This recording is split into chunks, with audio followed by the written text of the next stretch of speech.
يا نبي سلام عليك، يا رسول سلام عليك، يا حبيب سلام عليك، صلوات الله عليك. يا نبي سلام عليك، يا رسول سلام عليك. تعالی قل ان کنتم تحبون اللہ فاتبعونی یحببکم اللہ ویغفر لکم ذنوبکم واللہ غفور الرحیم۔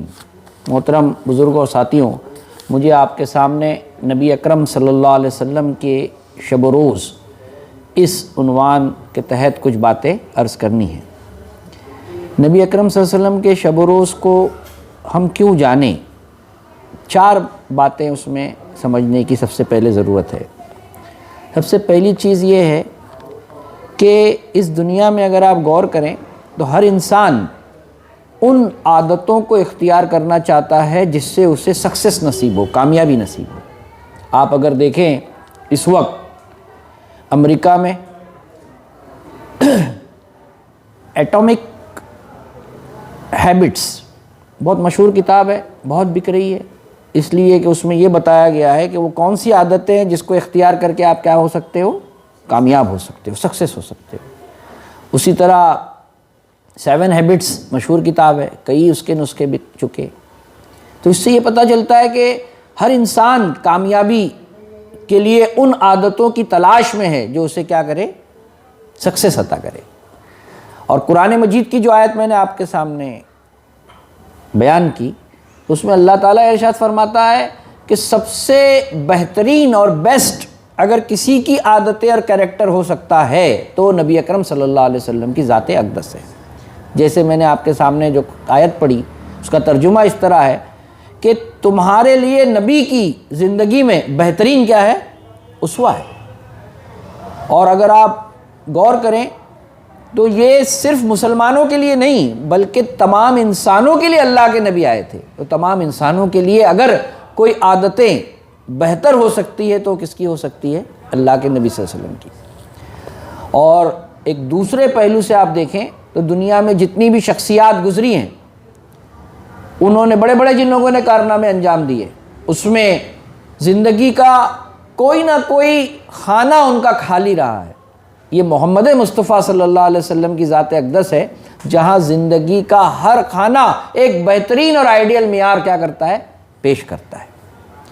پھر دوسری وجہ اس لیے ہمیں شب و روز جاننا چاہیے کہ ہمارے دین اور شریعت کا بنیادی مقصد یہ ہے کہ اللہ کی محبت ہمیں کیا ہو جائے، حاصل ہو جائے۔ جیسا قرآن میں اللہ فرماتا ہے کہ مومنین سب سے زیادہ اللہ کی محبت میں کیا ہوتے ہیں، شدید ہوتے ہیں۔ تو جو دوسری آیت میں نے آپ کے سامنے تلاوت کی اس میں اللہ تعالیٰ یہ فرماتا ہے کہ تم اگر یہ چاہتے ہو کہ اللہ تم سے کیا کرے، محبت کرے، تو تم کس کی پیروی اختیار کرو، میری پیروی اختیار کرو۔ اللہ تم سے کیا کرے گا، محبت کرے گا اور تمہارے گناہوں کو بھی کیا کر دے گا، معاف کر دے گا۔ اس کا مطلب ہے کہ تمام دین کا جو مقصود ہے محبت الہی، وہ نبی اکرم صلی اللہ علیہ وسلم کی عادت و اطوار ہی کے ذریعے کیا ہو سکتی ہے، جب ہماری زندگی میں آئے تو اللہ کی محبت انسان پا سکتا ہے۔ یہ دوسری وجہ ہے، اس لیے ہمیں جاننا چاہیے۔ تیسری چیز آپ دیکھیے کہ نبی اکرم صلی اللہ علیہ وسلم کی ذات اقدس ایک ایسی ہے کہ ہم کوئی بھی اپنا قول اور عمل جب تک اللہ کے نبی صلی اللہ علیہ وسلم کی ذات کے ساتھ اٹیچ کر کے نہیں کریں گے، ہمارے اندر احساس اور فیلنگز نہیں پیدا ہوتی۔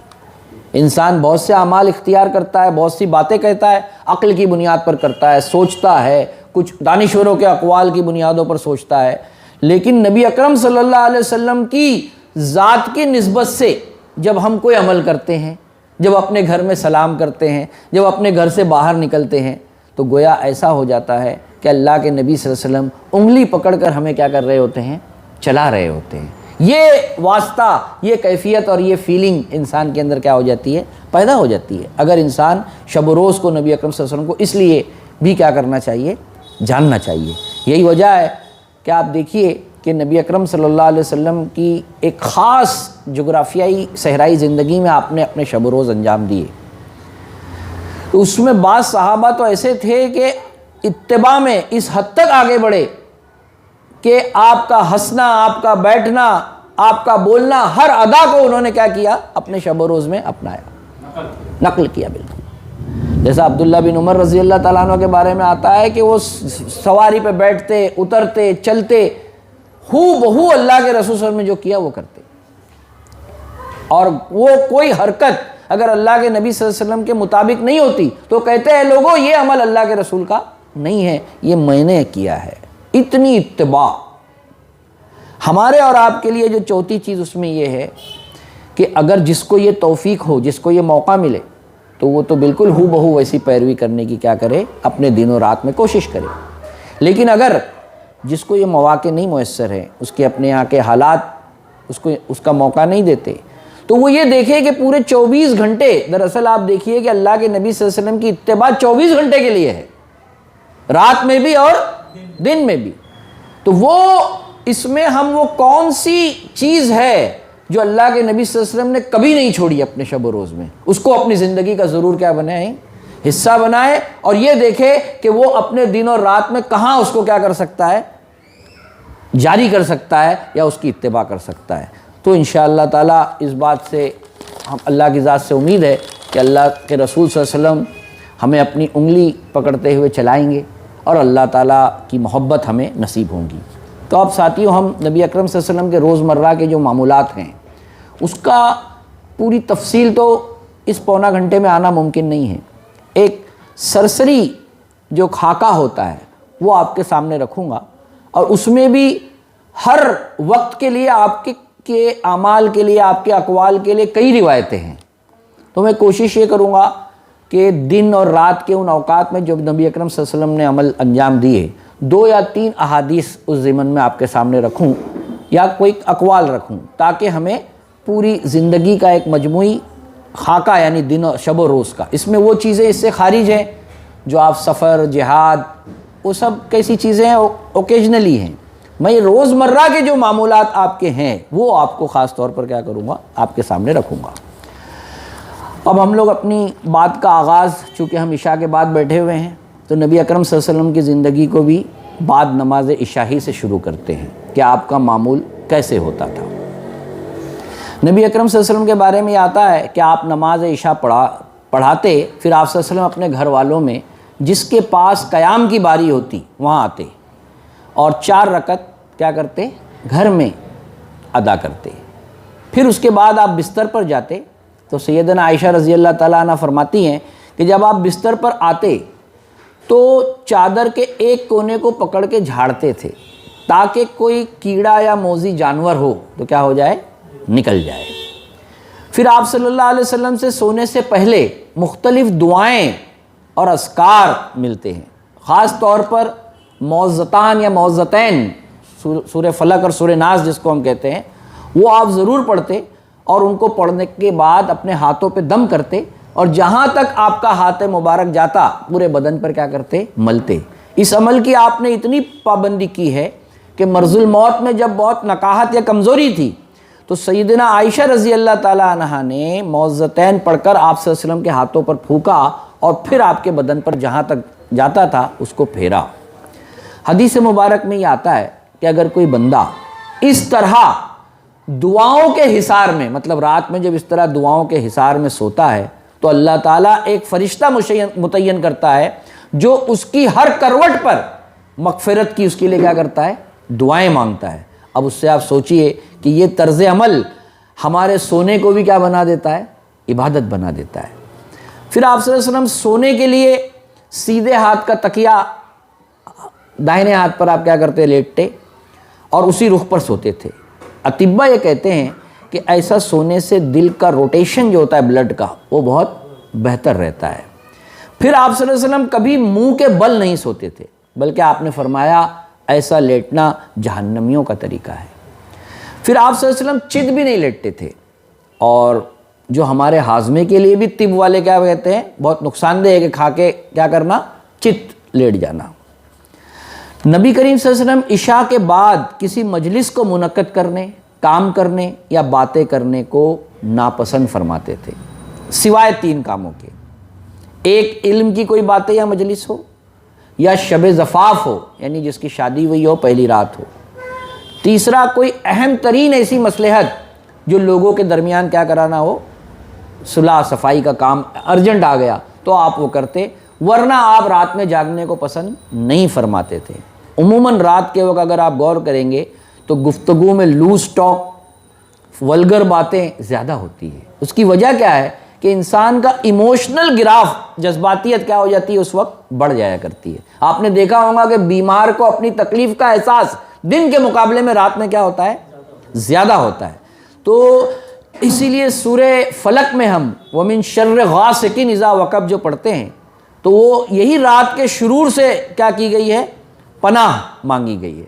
اور آج کی میڈیکل سائنس بھی یہ کہتی ہے کہ رات کے اول وقت کی جو نیند ہے وہ اگر چھوٹ جائے تو بعد میں آپ کتنا بھی سو لیں وہ نیند اس کی تلافی نہیں کر سکتی۔ اسی لیے آپ دیکھیے مولانا ابو اللہ صاحب ہمیشہ جو امیر جماعت رہے ہیں یہ بات کہا کرتے تھے کہ جماعت کے پروگراموں کو بھی مغرب بعد رکھنے کی کوشش کیجیے اور امت کو بھی کیا کیجیے، اس کا مزاج بنائیے۔ اللہ ہمیں اس کی توفیق نصیب فرمائے۔ ایک معمول یہ بھی ملتا ہے آپ صلی اللہ علیہ وسلم کا کہ عشاء کے بعد جب آپ صلی اللہ علیہ وسلم گھر میں داخل ہوتے تو مسواک کرتے ہوئے داخل ہوتے تھے۔ نظافت اور طہارت یعنی پاکیزگی آپ صلی اللہ علیہ وسلم کے روزمرہ کے اہم معمولات میں رہا ہے۔ سوتے وقت دانتوں کی صفائی، جہاں وہی الہی جو آپ پر آتی، فرشتے کا آپ کا قرب ہوتا اس لیے بھی ضروری تھی، تو وہیں اپنی منہ کی بدبو سے اپنا زندگی کا جو پارٹنر ہے یعنی صنف نازک کو تکلیف نہ ہو، وہ بھی آپ صلی اللہ علیہ وسلم کا اس میں اس پہلو سے بھی عمل رہا ہے۔ اسی لیے سیدنا عائشہ رضی اللہ تعالیٰ فرماتی ہیں کہ جب رات میں آپ گھر میں داخل ہوتے تو ہم سے بوس و کنار بھی فرماتے تھے، یعنی اپنے منہ کی پاکیزگی میں یہ پہلو بھی شامل ہے کہ ہمارے ساتھ والی جو صنف نازک ہماری زوج ہے اس کو تکلیف نہ ہو۔ اس کے علاوہ ایک خاص معاملہ جو اللہ کے رسول صلی اللہ علیہ وسلم کے ساتھ ہی ہے کہ آپ صلی اللہ علیہ وسلم فرماتے ہیں میری آنکھیں تو سوتی ہے لیکن میرا دل نہیں سوتا۔ پھر آپ صلی اللہ علیہ وسلم وتر کی نماز کو تہجد تک مؤخر کرتے اور یہ کہا کہ جو نہیں اٹھ سکتا وہ وتر کی نماز کو کیا کر لے، عشاء کے ساتھ میں ہی ادا کر دے۔ پھر رات میں سو کر اٹھنے کے بعد جب آپ سو جاتے تو اس کے بعد کیا کرتے، اٹھنے کا معمول سیدنا عائشہ فرماتی ہیں کہ آپ سے پوچھا گیا کہ آپ کب اٹھا کرتے تھے، تو آپ فرماتی ہیں کہ آپ اس وقت بیدار ہوتے جب مرغ کی آواز سن لیتے، یعنی تہائی رات، 1/3، 3/4 جو حصہ ہوتا ہے 1/3 میں تیسرا حصہ، یعنی اس کو ایسا سمجھیے کہ اگر ہمارے ایشیا میں سردیوں کی اور گرمیوں کی 3 حصوں میں آپ پارٹ ڈیوائڈ کر لو تو رات کا جو آخری پارٹ ہے اس میں آپ صلی اللہ علیہ وسلم کیا کرتے تھے، اٹھا کرتے تھے۔ تو سردیوں میں تقریباً یہ رات کے 3 بجے ہوتا ہے اور گرمیوں میں رات کے 2 بجے، یہ آپ کا معمول ہے۔ یعنی ہم یہ کہہ سکتے ہیں کہ ہمارے حساب سے سردیوں میں آپ 3 بجے اٹھتے تھے رات میں اور گرمیوں میں 2 بجے اٹھتے تھے۔ پھر نبی اکرم صلی اللہ علیہ وسلم نے سیدنا داؤد کے قیام کو پسند فرمایا کہ کہا کہ وہ آخری پہر میں یعنی ایک حصہ آرام کرتے اور آخری حصے میں کیا کرتے، اٹھ کے اللہ کی عبادت کرتے۔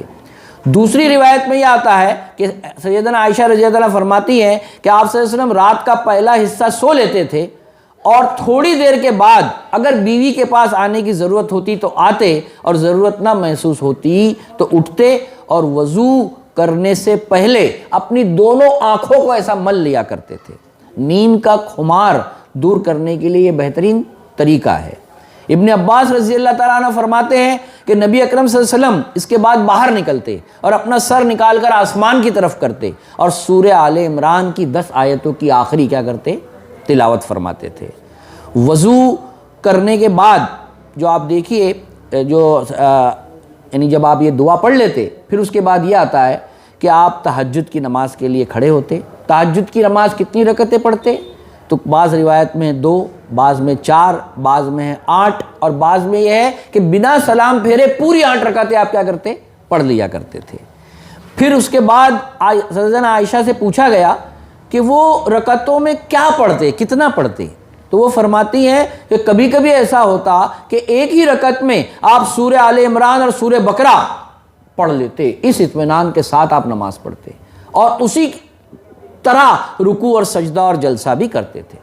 پھر نماز تہجد کی کیفیات کے بارے میں پوچھا گیا تو کہا کہ کبھی کبھی ایسا ہوتا کہ ایک ہی آیت پر آپ پوری رات کیا کرتے، گزار دیتے.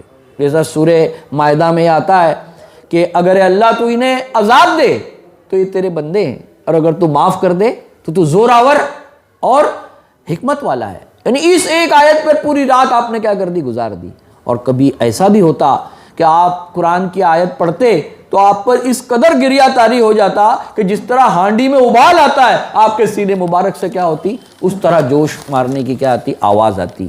غرض آپ سمجھیے کہ اسی کیفیات کے ساتھ آپ رات کیا کرتے، گزارا کرتے تھے. ساتھیوں، اس عمل کے جو دنیاوی اور اخروی نتائج ہیں یا فائدہ ہے وہ کیا ہے؟ ایک حدیث میں دنیا کے فائدے کے اعتبار سے پہلا ذکر کرتا ہے، یعنی دعا پڑھتے تھے آپ صلی اللہ علیہ وسلم تو پہلی گرہ کھلتی ہے، پھر وضو کرتا ہے تو دوسری گرہ کھلتی ہے، اور پھر جب نماز پڑھتا ہے تو تیسری گرہ کھلتی ہے جو شیطان لگایا رہتا ہے. پھر آپ صلی اللہ علیہ وسلم نے وہ کیا فرمایا کہ انسان حشاش بشاش یعنی ایک دم فریشنس اپنے اندر کیا کرتا ہے، محسوس کرتا ہے. آج کے دور کے اعتبار سے آپ دیکھیں تو جو ہارمونز ہر دن کے لیے جو انرجی اللہ تعالیٰ دیتا ہے ہارمونز کی شکل میں، وہ یہی وقت ہوتا ہے جو تہجد کا آخری پہر ہے. تو انسان کے اندر فریشنس اس کے اندر طاری ہو جاتی ہے. اور یہ بات دیکھیے کہ اخروی اعتبار سے کیا ہوتا ہے تو ہے کہ اللہ کے نبی فرمایا کہ اللہ آسمان دنیا پہ آتا ہے اور کہتا ہے کوئی مغفرت مانگنے والا جسے میں معاف کروں، کوئی مانگنے والا جسے میں دوں. یعنی یہ آپ صلی اللہ علیہ وسلم گویا ایسا سمجھیے کہ اللہ تعالیٰ کے ساتھ انسان سرگوشی کر رہا ہوتا ہے جب لوگ سوئے ہوتے ہیں. یہی وجہ ہے کہ مکہ کی زندگی میں آپ صلی اللہ علیہ وسلم نے صحابہ کو، سورہ شورا میں آتا ہے کہ آپ کیا کرتے، دیکھتے کہ کون رات میں اٹھا یا نہیں اٹھا، اسے اٹھاتے، اور اپنی لخت جگر سیدنا فاطمہ اور حضرت علی رضی اللہ تعالیٰ عنہ کو کیا کرتے، اٹھایا کرتے تھے کہ اٹھو اور رات میں کیا کرو، نماز پڑھو. اور جو لوگ سمجھ لیجئے یہ عمل نہیں کرتے تو اس کے نتیجے میں کیا ہوتا ہے کہ ڈپریشن ایسے لوگوں کے اوپر طاری ہو جاتا ہے جو صبح کے وقت میں کیا ہوتے ہیں، نہیں اٹھتے. یہ بات سمجھیے خاص طور پر. تو یہ آج کے دور میں جو لوگوں کو مایوسی، ایکٹیونیس نہیں ہوتی، اس کی ایک وجہ یہ ہے کہ وہ اس بابرکت وقت کے اوپر کیا کرتے ہیں، غفلت کی نیند سوئے رہتے ہیں. پھر اس کے بعد تہجد سے لے کے فجر کی نماز تک آپ صلی اللہ علیہ وسلم کا کیا معمول تھا؟ تو دو معمول آپ کے ملتے ہیں. ایک معمول سیدنا عائشہ یہ کہتی ہیں کہ یہ ٹیوشن پیریڈ ہوتا تھا اپنی بیویوں کا.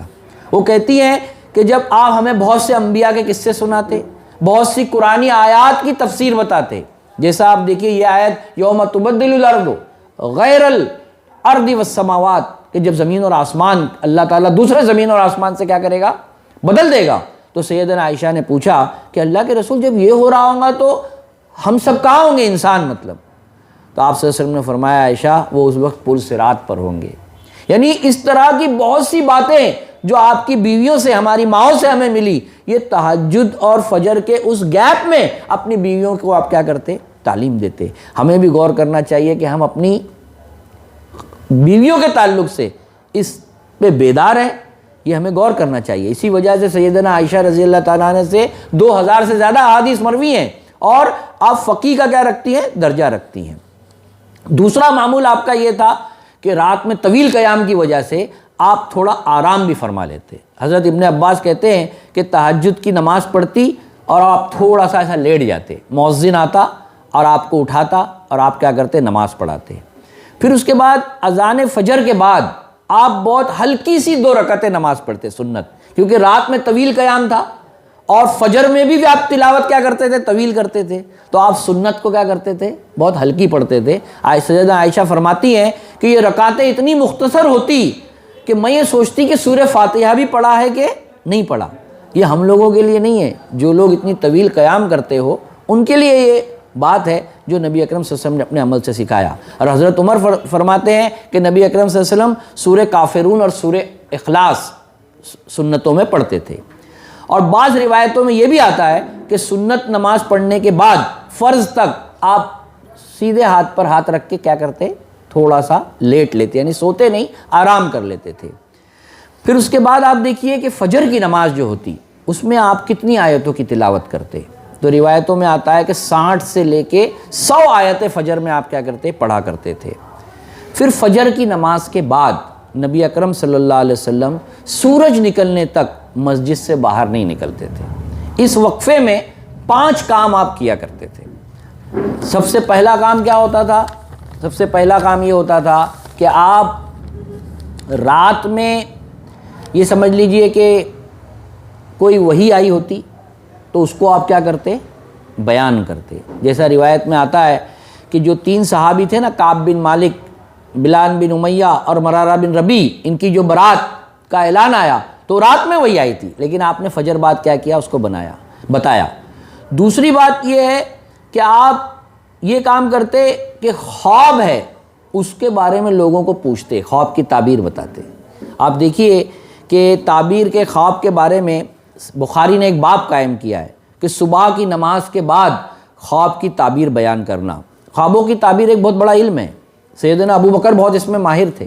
وہ آپ صلی اللہ علیہ وسلم کے سامنے کیا کرتے تھے؟ خواب لوگ اپنا آ کے بتاتے، آپ تعبیر کرتے، اور اگر اس میں کچھ کمی رہتی تو نبی کریم صلی اللہ علیہ وسلم فرماتے ایسا نہیں، ایسا ہے۔ ایک سوال آپ کے سامنے آتا ہوگا کہ آج ہمارے سامنے ایسا کیوں نہیں ہو رہا ہے؟ یہی ہوتی ہے، ایک پاکیزہ معاشرہ ہوتا ہے تو اس وقت کیا ہوتا ہے معلوم ہے؟ اچھے خواب مومنین کو کیا کیے جاتے ہیں؟ دکھائے جاتے ہیں۔ آپ کو معلوم ہونا چاہیے کہ اذان کے جو الفاظ ہیں وہ خواب ہی کی شکل میں سیدنا عمر اور ایک صحابی کو دکھائے گئے، جو لوگوں میں یہ تھا کہ ہم کس طرح لوگوں کو نماز کے لیے بلائیں، تو اللہ نے خواب ہی میں وہ بات الفاظ سکھائے ہیں جو ہمارے مؤذن کیا کرتے ہیں؟ دہراتے ہیں۔ اللہ کے رسول صلی اللہ علیہ وسلم نے اس کی تصدیق فرمائی۔ یہ بہت بڑا علم ہے، اس کی تفصیلات کا یہاں موقع نہیں ہے، اس لیے میں اسی پر یہاں پر اس کو رکتا ہوں۔ اس سے یہ پتہ چلتا ہے کہ خوابوں کی تعبیر سکھانا بھی آپ صلی اللہ علیہ وسلم کیا کرتے تھے؟ ان اوقات میں سکھاتے تھے۔ پھر ایک بات یہ تھی کہ آپ، حضرت جابر جو فرماتے ہیں، تیسری جو کام کرتے تھے کہ نماز فجر پڑھنے کے بعد ایسا بھی ہوتا کہ طلوع آفتاب تک آپ وہیں بیٹھے رہتے اور بہت سارے اذکار پڑھتے، پھر 2 تا 8 رکعتیں آپ سے ثابت ہیں آپ پڑھا کرتے، اور اس نماز کی فضیلت آپ نے یہ فرمائی کہ جس نے فجر کی نماز جماعت کے ساتھ پڑھی، اس کے بعد طلوع آفتاب تک ذکر و اذکار کرتا رہا، پھر اس نے 2 رکعت ادا کی، اس کو 1 حج اور 1 عمرے کے جیسا اللہ کیا دیتا ہے؟ اجر دیتا ہے۔ اسی لیے اپنی بیٹی فاطمہ سے ایک روز فرمایا کہ اے بیٹی فاطمہ، صبح کے وقت مت سویا کرو، اللہ نے اس وقت میں کیا رکھی ہے؟ برکت رکھی ہوئی ہے۔ تو اس کے بعد آپ چوتھا جو کام ہے آپ دیکھیے، وہ یہ کرتے تھے کہ وہاں صحابہ کے ساتھ آپ گفتگو کرتے، ایام جاہلیت کے تذکرے کرتے، وہ لوگ بھی ہنستے، آپ صلی اللہ علیہ وسلم بھی ہنستے، مطلب یہ بھی صبح کے وقت آپ کام کیا کرتے تھے۔ اور 5ویں چیز آپ یہ کرتے کہ لوگ پانی کے برتن لاتے۔ آپ جانتے ہیں صحرائی زندگی میں پانی کی قلت ہوتی، تو آپ سردی میں بھی جب پانی میں ہاتھ نہیں ڈالا جاتا برکت کے لیے، اس میں کیا کرتے؟ ہاتھ ڈالتے، تو آپ کے ہاتھ مبارک کی برکت سے اس پانی میں کیا ہوتا؟ برکت آ جاتی۔ یعنی آپ دیکھیے کہ لوگوں کی تکلیف کو دور کرنے کے لیے خود تکلیف اٹھاتے، لیکن آپ اس میں اپنا ہاتھ ڈالتے تھے۔ پھر اس کے بعد جب طلوع آفتاب ہو جاتا تو اس کے بعد یعنی اشراق کی جو نماز کا ذکر آیا، اس کے بعد آپ کیا کرتے؟ تو اس کے بارے میں یہ آتا ہے کہ عربوں کے یہاں عام طور پر 2 ہی وقت کھانا کھایا جاتا ہے، لیکن بعض روایتوں سے پتہ چلتا ہے کہ کبھی کبھی آپ صبح بھی ناشتہ کر لیتے تھے۔ اور ایک روایت میں یہ پتہ چلتا ہے کہ سیدنا عائشہ فرماتی ہے کہ جب آپ ہم سے پوچھتے کہ کچھ کھانے کے لیے ہے، ہم کہتے نہیں ہے، تو آپ کیا کر لیتے؟ روزہ رکھ لیتے۔ نبی اکرم صلی اللہ علیہ وسلم اشراق تک بیٹھ کر تاخیر سے گھر کیوں جاتے؟ اس کی ایک وجہ یہ ہے کہ نبی اکرم صلی اللہ علیہ وسلم اپنی بیویوں کو بھی گھر میں عبادت کا موقع دیتے۔ جیسا آپ حضرت جویریہ رضی اللہ تعالیٰ عنہ سے جو روایت ملتی ہے اس میں پتہ چلتا ہے کہ آپ اشراق کی نماز پڑھنے کے بعد ان کے گھر تشریف لے جاتے، یعنی کیوں؟ کہ ان کی بیویاں بھی کیا کرے اس دوران؟ عبادات، قرآن کی تلاوت اور اذکار کرے۔ ہم بھی ایسی تمنا اور اپنا طرز فکر اپنی گھر والوں کے لیے رکھتے ہیں؟ اس پر ہم کو غور کرنا چاہیے۔ پھر اس کے بعد جو اشراق سے لے کر ظہر تک کا وقت ہوتا، اس میں جو آپ کے معمولات ملتے ہیں نا، وہ 5 معمولات ملتے ہیں۔ ایک معمول یہ ملتا ہے کہ کسی لشکر کو روانہ کرنا ہوتا یا خود آپ کو جانا ہوتا تو آپ جاتے۔ دوسرا معمول یہ ملتا ہے کہ لوگ ملاقات کے لیے آپ کے پاس کیا ہوتے تھے؟ آتے تھے۔ تیسرا فیملی تنازعات، فیملی کونسلنگ یا تجارت کی جو مائکرو فائنانس کا مشورے آپ دیتے۔ چوتھا صحابہ اور اہل صفہ کی تربیت کا سامان آپ کرتے۔ تو یہ چیز کو اگر آپ دیکھیں، ایک ایک واقعے سے آپ دیکھیے کہ آپ صحابہ اور اہل صفہ بیٹھے ہوتے تربیت کے پہلو سے، تو آپ ان سے پوچھتے کہ آج کس نے ہے، کون ایسا شخص ہے جس نے روزہ رکھا ہے؟ تو ایک روایت میں آتا ہے حضرت ابوبکر بولتے ہیں اللہ کے رسول میں نے رکھا ہے۔ پھر آپ پوچھتے ہیں آج کون ہے جس نے نماز جنازہ پڑھی ہے؟ تو اس میں بھی سید ابوبکر کہتے ہیں کہ اے اللہ کے رسول میں نے پڑھا ہے۔ پھر آپ کہتے ہیں کہ آج کون ہے جس نے مسکین کو بھی ابھی کھانا کھلا کے آیا ہے؟ تو سیدنا ابوبکر کہتے ہیں اللہ کے رسول میں نے ایسا کیا ہے۔ پھر آپ کہتے ہیں کہ کون ہے جس نے ابھی تک بیمار کی عیادت کر کے آ گیا؟ آپ دیکھیے درمیان میں کیا وقت ہے۔ تو حضرت ابوبکر کہتے ہیں اللہ کے رسول میں بیمار کی عیادت بھی کرایا ہوں۔ اس پر آپ صلی اللہ علیہ وسلم یہ فرماتے ہیں کہ اگر کسی شخص کے اندر یہ خوبیاں ہو تو وہ ضرور جنت میں کیا ہوگا؟ جائے گا۔ تو دیکھیے کس طرح آپ اچھے اعمال پر ان اوقات میں کیا کرتے؟ لوگوں کو ابھارتے تھے۔ پھر اس کے بعد آپ دیکھیے کہ جو عقل کے پہلو سے بھی لوگوں کی کیا کرتے؟ تربیت فرماتے۔ جیسا وہ جو سوال ہے نا جو آپ نے پوچھا کہ وہ کون سا درخت ہے جو مسلمانوں کے مشابہ ہے، تو عبداللہ بن عمر کہتے ہیں کہ مجھے معلوم تھا لیکن بزرگ لوگ بیٹھے تھے اس لیے میں نے نہیں بتایا۔ وہ آپ جانتے ہیں کھجور کا درخت ہے۔ تو سیدنا عمر کہتے ہیں کہ بیٹے اگر تم بتا دیتے تو مجھے دنیا اور مافیا سے کیا ہوتا وہ چیز بہتر ہوتی کہ میرے بیٹے نے یہ جواب دیا۔ تو یہ تربیت کا ایک کام جو میں نے بتایا کرتے۔ دوسرا کام آپ کا کیا ہوتا کہ کوئی تجارتی مشورہ آپ کو دینا ہوتا۔ تو آپ دیکھیے اس میں ایک روایت یہ ملتی ہے، ایک شخص اپنے معاشی مسائل لے کر آیا تو دو واقعات ملتے ہیں۔ ایک واقعے میں آپ نے کہا اس شخص کو دوسری شادی کر لو، تو کہا کہ اور میرے مسائل بڑھ گئے۔ اس کے بعد تیسری کر لو، اب تیسرے میں اس کے مسائل کیا ہو گئے؟ حل ہو گئے۔ لیکن اس کا مطلب ہے کہ ہر شخص کو یہ مشورہ آپ دیں گے، ہے نا؟ تو یہ پتہ چلتا ہے کہ اس کی بعض کو یہ کمزوری تھی جو تیسری بیوی سے آ کے کیا ہو گئی؟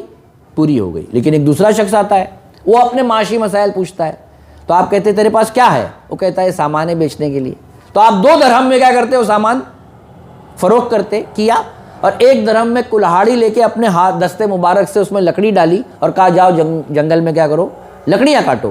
اور 1 درہم سے آپ نے اتنا مال کما لیا کہ وہ تھوڑا کیا ہو گیا، اس کے گھر میں کشادگی آ گئی۔ تو اس طرح کے بھی آپ کیا کرتے؟ اس میں مشورے دیتے۔ پھر بعض صحابہ یہ کہتے جو گھر میں تہجد پڑھتے کا اہتمام تھا کہ اللہ کے رسول کی برکت کے لیے آپ کہتے کہ آپ ایک بار آ کے ہمارے گھر میں کیا کر لو؟ نماز پڑھ لیں۔ تو ایسے بہت سے واقعات اس وقت ملتے ہیں کہ آپ جاتے اور ان کے گھر میں 2 رکعت کیا کرتے؟ نماز پڑھتے۔ جیسا حضرت ان سے روایت ہے، کیا نام ہے،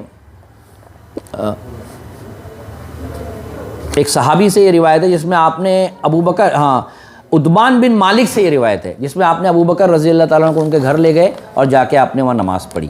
پھر اسی طرح ایک کام جو آپ یہ کرتے کہ بہت ایسا نہیں ہے کہ صرف وہاں ذکر اور عبادت میں رہتے، آپ وہاں کے حالات سے بہت ہر وقت اس پہ کانشیس رہتے تھے آپ۔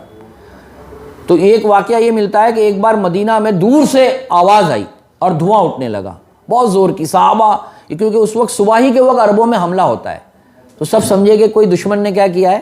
حملہ کیا ہے، اپنی سواریوں کو نکال رہے تھے۔ لیکن دور سے دیکھے کہ ایک کوئی شخص ہے جو کرتا بھی نہیں پہنا ہوا ہے اور گھوڑے پہ چلا آ رہا ہے۔ جب قریب آ کے دیکھے تو اللہ کے رسول ہے۔ تو اللہ کے نبی صلی اللہ علیہ وسلم، یعنی آپ دیکھیے کہ ایسی قیادت کہ صحابہ بعد میں آ رہے ہیں اور سب سے پہلے کون پہنچ جا رہا ہے وہاں پر؟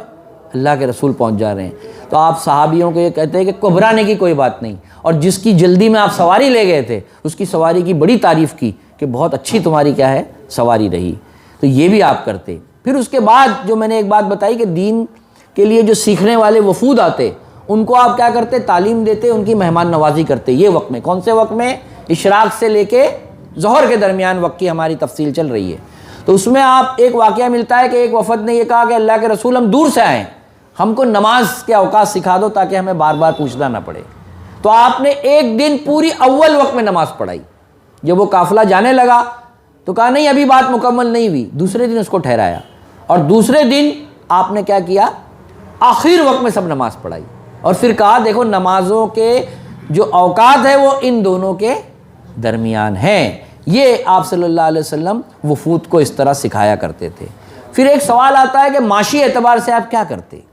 تو دیکھیے معاشی اعتبار سے یہ آتا ہے کہ نبوت سے پہلے تو آپ نے چند قیرات کے عوض مکہ کی بکریاں چرائی، تجارتی قافلے آپ لے کے گئے ملک شام میں الگ الگ جگہوں پر۔ محمد یاسین مظہر صدیقی، ان کی کتاب پڑھنا چاہیے، معاش نبوی، ایک مقالہ ہے، بہت اچھا ہے، لوگوں کو پڑھنا چاہیے۔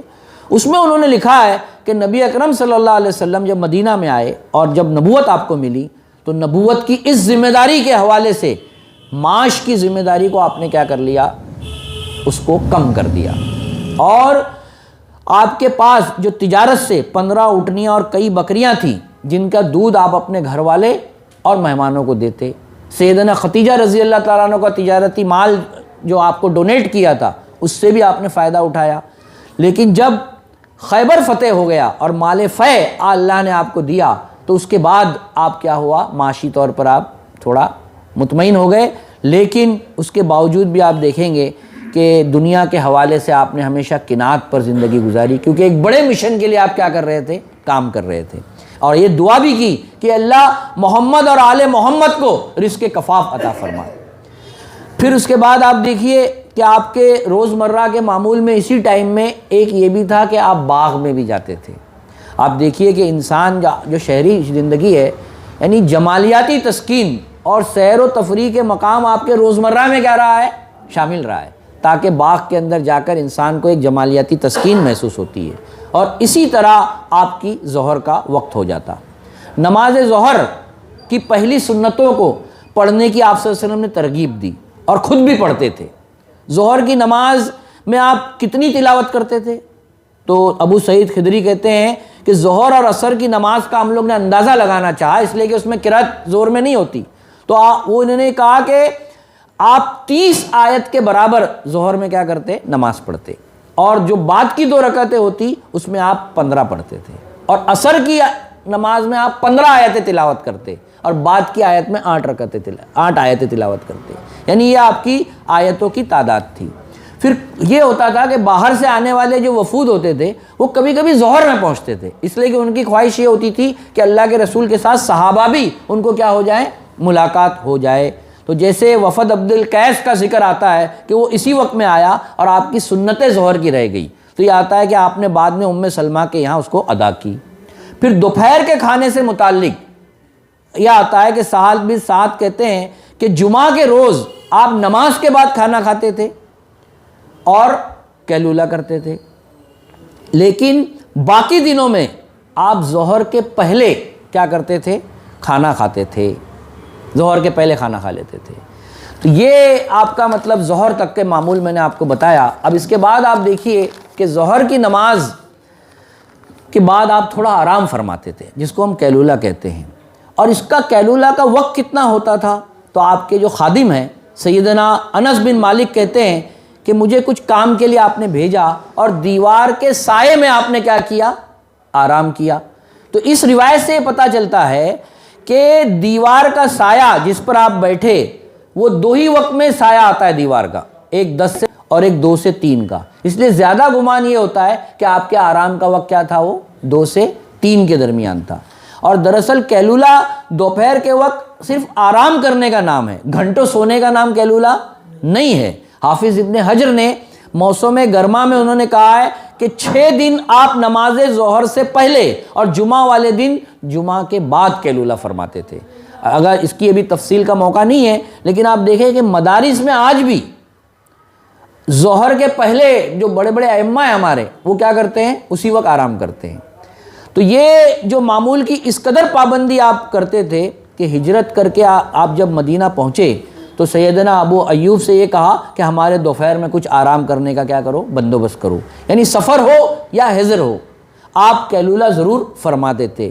اور اس کی تلقین بھی آپ نے کی، کیا کہا معلوم ہے، یہ الفاظ حدیث کے سنیے کہ دوپہر کا آرام کیا کرو، بے شک شیطان قیلولہ نہیں کرتا۔ اب اس سے آپ یہ بات اندازہ کیجئے کہ دوپہر کے آرام کے وقت ہوتا کیا ہے، رات کے تہجد سے انسان کو اس میں مدد ملتی ہے اور باقی دن میں ایک توانائی حاصل ہوتی ہے، اور یہ کیا کام ہے، تھوڑی دیر سستا لینے کا کام ہے، گھنٹوں سونے کا نام قیلولہ نہیں ہے۔ پھر آپ دیکھیے کہ اس سے انسان تازہ دم ہو جاتا ہے نا۔ پھر اس کے بعد قیلولہ ہونے کے بعد عصر کے درمیان آپ کیا کرتے؟ تو عصر کی نماز تک آپ کے 2 معمول ملتے ہیں۔ ایک معمول آپ کا یہ ملتا ہے کہ آپ نے جو مارکیٹ قائم کی تھی یہودیوں کے مقابلے میں مدینہ میں، آپ اس مارکیٹ کا کیا کرتے، جائزہ لیتے۔ جیسا ایک روایت میں یہ آتا ہے کہ آپ نے بازار میں دیکھا کہ ایک بیوپاری تجارت کر رہا تھا اور اس کے گلے میں ہاتھ ڈالا تو وہ گلہ کیا تھا؟ گیلا تھا. تب آپ صلی اللہ علیہ وسلم نے فرمایا جو آدمی دھوکہ دیتا ہے وہ ہم میں سے نہیں ہے. یعنی حلال حرام کس طرح سے معاملات چل رہے ہیں یہ آپ اس وقت دیکھا کرتے تھے. اور دوسرا آپ کا معمول یہ ملتا ہے کہ آپ بازار میں اس راستے سے جاتے جہاں بچے کھیل رہے ہوتے, تو آپ کیا کرتے؟ جب وہاں جاتے تو بچے کو کسی کی آنکھ پر خود ہاتھ رکھ لیتے, کسی کو پہل کر کے پہلے سلام کرتے, کسی کو اپنے کندھے پہ بٹھاتے. یعنی آپ بچوں کے ساتھ کیا بن جاتے؟ بچے بن جاتے تھے. یہ آپ صلی اللہ علیہ وسلم کا معمول تھا. پھر عصر سے لے کر مغرب تک کے وقت میں آپ کے دو معمول ملتے ہیں. ایک معمول یہ ملتا ہے کہ صحابہ کو اگر کوئی نصیحت کرنی ہوتی تو آپ اس وقت میں کرتے تھے. عصر کی نماز, آپ صحرائی زندگی کے معاملے میں ایک بات دھیان رکھیے کہ عصر سے لے کے مغرب میں بڑا وقت ہوتا ہے, کیونکہ عصر اول وقت میں ادا کی جاتی ہے. ہم لوگ یہاں پر لیٹ عصر ادا کرتے ہیں, اس لیے ہمیں وہ ہوتا ہے کہ ٹائم کم ہوتا ہے. تو آپ کے دو معمول ملتے ہیں. ایک معمول یہ ملتا ہے کہ آپ صحابہ کو نصیحت کرتے, جیسا سیدنا ابو سعید خدری کرتے ہیں کہ ایک دن آپ صلی اللہ علیہ وسلم نے عصر کی نماز پڑھائی اور خطبہ دینے کے لیے کھڑے ہو گئے اور قیامت تک وقوع ہونے والے تمام واقعات ہم کو کیا کیے؟ بتائے. پھر دوسری روایت سیدنا عمر سے ہے, وہ فرماتے ہیں کہ ہم آپ صلی اللہ علیہ وسلم کے گرد بیٹھے ہوئے تھے, پہاڑ پر دھوپ لگی ہوئی تھی. آپ صلی اللہ علیہ وسلم نے فرمایا کہ تم میں سے جو لوگ گزر چکے, یعنی شیڈ تھا, اس کی اور تمہاری عمر کا تناسب یہی ہے. یعنی ابھی عصر سے لے کے جو مغرب کا گیپ ہے اتنی ہی اس امت کو کیا دی گئی ہے؟ عمر دی گئی ہے. پھر اسی طرح اور بھی بہت سارے واقعات ملتے ہیں. پھر واعظ و نصیحت کے بعد آپ صلی اللہ علیہ وسلم اپنے فیملی ٹائم دیتے تھے. یہ بہت اہم بات ہے, اس کو سمجھیے. آپ کے روزمرہ کے معمول میں شامل ہے کہ آپ اپنے گھر والوں کے لیے خصوصی وقت نکالا کرتے تھے. ام المومنین حضرت عائشہ رضی اللہ تعالیٰ عنہ فرماتی ہیں کہ عصر کی نماز سے فارغ ہونے کے بعد آپ اپنی ازواج کے یہاں جاتے اور ہر ایک کے پاس برابر وقت دیتے تھے. ایک روایت یہ جو برابر وہ کہہ رہی ہے نا, وہ کیوں کہہ رہی ہیں؟ وہاں تو گھڑی نہیں تھی, لیکن آپ دیکھیے کہ ایک روایت سے پتہ چلتا ہے کہ آپ حضرت حفصہ کے پاس گئے تو تھوڑا زیادہ ٹھہر گئے. تو آپ نے کہا کہ بیویوں نے کہا کہ آپ نے وہاں وقت زیادہ کیا کیا؟ زیادہ دیا. اس سے کیا پتہ چلتا ہے کہ ان کو ڈیوریشن کا اندازہ تھا کہ اتنا سب کے اندر کیا کرتے تھے؟ برابر آپ دیتے تھے. پھر اس کے بعد آپ کے شاگرد نے سیدنا عائشہ سے پوچھا کہ گھر میں کیا کرتے تھے آپ صلی اللہ علیہ وسلم؟ تو کہا گھر والوں کے کام کاج میں مدد کرتے, ان کا ہاتھ بٹاتے, اس دوران اپنا کام خود کر لیتے, اپنے کپڑے خود سی لیتے, اپنے جوتے خود کیا کرتے؟ گانٹ لیتے. یہ کون شخص کر رہا ہے؟ جس نے 10,000 کی فوج کی کیا کی ہے؟ قیادت کی ہے, لیکن گھر میں جا رہا ہے تو گھر والوں کے اوپر شفیق مہربان ان کے جیسا ہو جا رہا ہے. پھر دوسری روایت میں آتا ہے کہ آپ گھر میں جاتے تو سلام کہتے اور چہرے پر آپ کے کیا ہوتے؟ مسکراہٹ. شوہر جب گھر میں داخل ہو اور وہ ٹینشن والا چہرہ لے کر آئے تو گھر والے کیا ہو جاتے ہیں؟ خوف زدہ ہو جاتے ہیں. اور جب مسکرا کر داخل ہو تو لوگوں کو کیا لگتا ہے؟ ویلکم والا بات ہوتی ہے. اسی لیے بیوی کو بھی کہا ہے کہ وہ کیا کرے؟ مسکرا کر استقبال کرے. اسی لیے جو حدیث میں آتا ہے کہ جب خاوند مسکرا کر گھر میں داخل ہوتا ہے اور بیوی بھی اس کو دیکھ کر کیا کرتی ہے؟ مسکراتی ہے, تو اس کے بعد تیسرا لفظ دیکھیے کیا کہا ہے؟ اللہ ان دونوں کو دیکھ کر مسکراتا ہے. آپ اندازہ کیجئے کہ یہ معمولی عمل نہیں ہے اللہ کے رسول صلی اللہ علیہ وسلم کا, اس کے بہت گہرے اثرات ہوتے ہیں انسانی زندگی پر. پھر آپ دیکھیے کہ اسی طرح ایک روایت میں یہ آتا ہے کہ آپ اپنی بیویوں کو محبت بھرے ناموں سے گھر میں پکارتے تھے. جیسا سیدنا عائشہ کو حمیرہ پکارتے. حمیرہ کا مطلب جانتے ہیں؟ جو سفید بھی ہو جس کا چہرہ اور سرخ بھی ہو, یعنی ہم آج کی لینگویج میں پنکی جس کو کہہ سکتے ہیں نا, پنکی پیٹ نیم دیتے ہیں نا آدمی. تو آپ صلی اللہ علیہ وسلم دیکھیے ایک بات سمجھیے کہ محبت کی بھی ایک زبان ہوتی ہے. جس طرح عقل اپنے اظہار کے لیے ایک زبان کا قالب اختیار کرتی ہے, تو ویسا ہی جذبات کی بھی ایک زبان ہوتی ہے جس کو دور جدید میں لینگویج آف میرج کہا جاتا ہے. تو یہ کبھی الفاظ کی شکل اختیار کرتی ہے تو کبھی اشاروں اور کنایوں میں اپنا کیا کرتی ہے؟ اظہار کرتی ہے.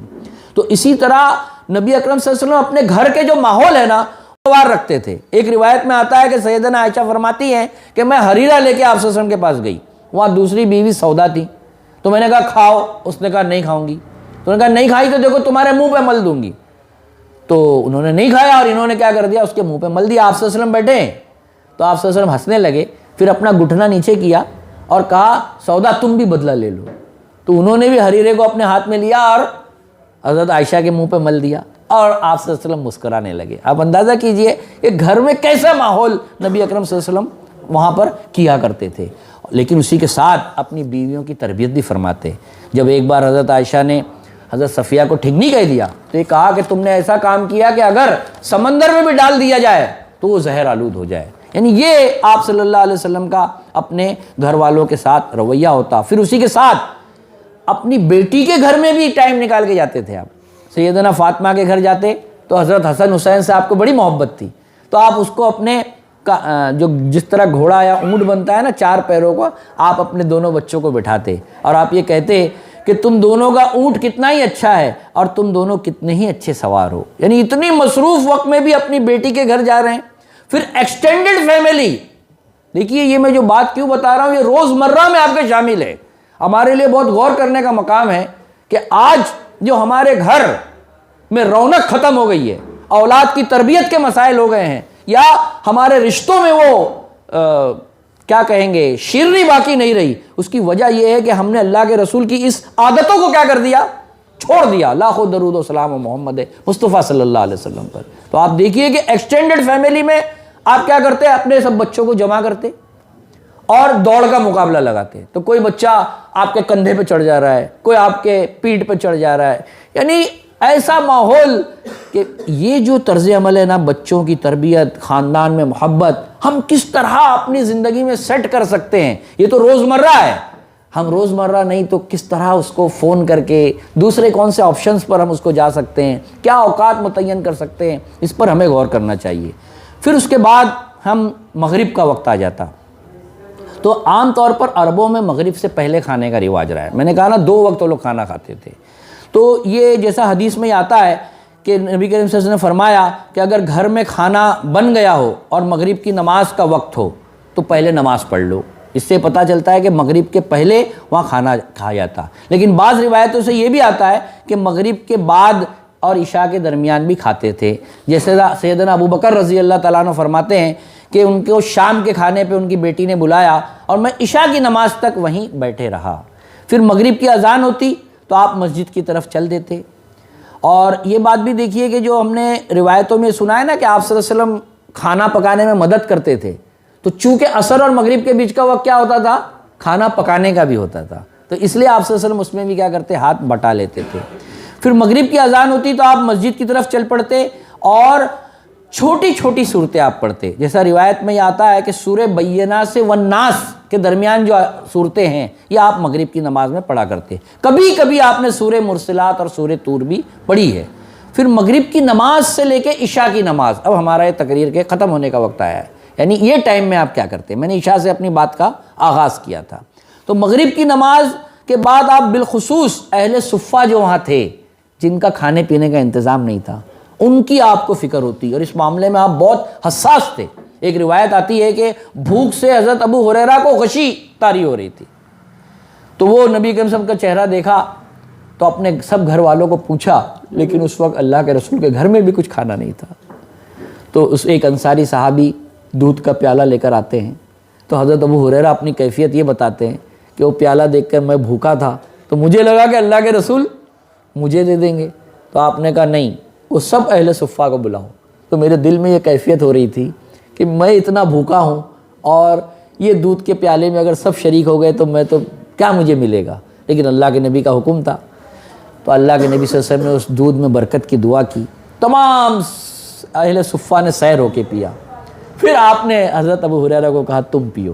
وہ کہتے ہیں میں نے اتنا پیا سیر ہو کے, اس کے بعد بھی پیالے میں اتنا دودھ باقی تھا. تو ساتھیوں یہ تو معجزات ہیں, لیکن دل میں حرص اور ہوس نہ ہو تو ایسی برکت کا مظاہرہ ہم اور آپ بھی اپنے کھانوں میں کر سکتے ہیں. جب آپ نے کہا کہ 2 کا کھانا 3 کے لیے کیا ہو جاتا ہے, کافی ہو جاتا ہے. شرط اس دل کے شوق کی ہے کہ کتنا ہم اس میں ویسا سوچتے ہیں. پھر اس کے بعد آپ دیکھیے کہ عشاء سے قبل سونے کو آپ صلی اللہ علیہ وسلم ناپسند فرماتے تھے, اس لیے کہ اگر آپ مغرب بعد سوئیں گے تو ممکن ہے عشاء کی نماز آپ کی کیا ہو جائے, چلے جائے, چھوٹ جائے.